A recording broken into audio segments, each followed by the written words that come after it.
All right, let's talk about this Woodpeckers Woodworking Rule.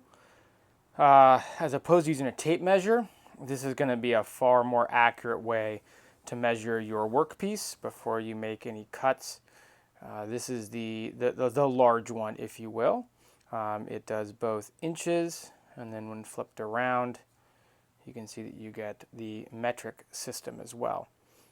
Again, it is solid aluminum, so very, very hefty. You're not going to have to worry about something that moves around a lot. You can put this on your workpiece and get a straight edge as well. Again, a long straight edge, one that you don't have to try to break up over multiple measurements. And again, the big bonus or the big benefit of these is they are highly, highly accurate, especially over a long period of time. You're just not going to get that kind of accuracy with, say, a tape measure. And again, if you're just doing whatever kind of cut you want to do, that's fine.